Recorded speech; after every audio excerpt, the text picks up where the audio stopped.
গ্রামের এক প্রান্তে এক বৃদ্ধ মা একাকী বাস করতেন। তার একমাত্র ছেলে শহরে কাজ করত, কিন্তু কখনো মায়ের খোঁজ নিত না।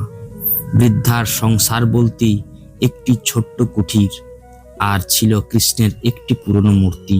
প্রতিদিন ভোরবেলা তিনি কৃষ্ণের জন্য প্রদীপ জ্বালাতেন, কিছু ফল মূল দিয়ে আরাধনা করতেন। তার চোখের জলে বলতেন, হে কৃষ্ণ, তুমি তো সবাইকে দেখা দাও, একবার কি আমাকে দর্শন দেবে না? সময় গড়াতে লাগলো। একদিন এক তীর্থযাত্রী সেই গ্রামে এলেন।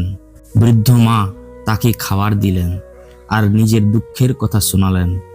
তীর্থযাত্রী বললেন, মা, কৃষ্ণকে ডাকার একটা উপায় আছে। গভীর ভালোবাসা দিয়ে ডাকলেই তিনি অবশ্যই আসবেন। বৃদ্ধা মা একদিন আরো গভীর ভক্তি নিয়ে শ্রীকৃষ্ণকে ডাকতে লাগলেন। তিনি বলতেন, হে কৃষ্ণ, আমি বৃদ্ধ, আমাকে তোমার আর দরকার নেই, কিন্তু আমি তোমাকে খুব ভালোবাসি। অত্যন্ত মৃত্যুর আগে একবার তোমাকে দেখতে চাই। এবার বৃদ্ধার পরীক্ষা হলো শুরু। একদিন এক সুন্দর যুবক সেই বৃদ্ধার দরজায় এসে দাঁড়ালো।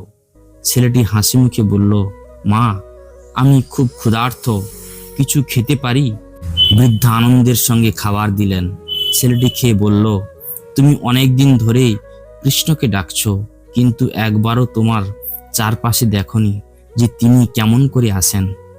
বৃদ্ধা মা বিস্মিত হলেন। তিনি ভাবতে লাগলেন, কেন ছেলেটি এমন বলল, কিন্তু পরক্ষণেই তার মন থেকে সন্দেহ চলে গেল। পরদিন আরো একটি পরীক্ষা। পরদিন এক বৃদ্ধা এসে বললেন, মা, আমার খুব ঠান্ডা লেগেছে, আমাকে একটু কাপড় দেবে? বৃদ্ধা নিজের শাল তাকে দিয়ে দিলেন। বৃদ্ধ কাঁদতে কাঁদতে বললেন, কৃষ্ণ তোমার পরীক্ষা নিচ্ছেন মা, তিনি দেখছেন তুমি তাকে চিনতে পারো কিনা। বৃদ্ধা মা অবাক হলেন, কিন্তু তিনি কিছুই বুঝতে পারলেন না। রাতের বেলা বৃদ্ধা মা স্বপ্নে দেখলেন কৃষ্ণ তার সামনে দাঁড়িয়ে আছেন। তিনি বললেন, মা, আমি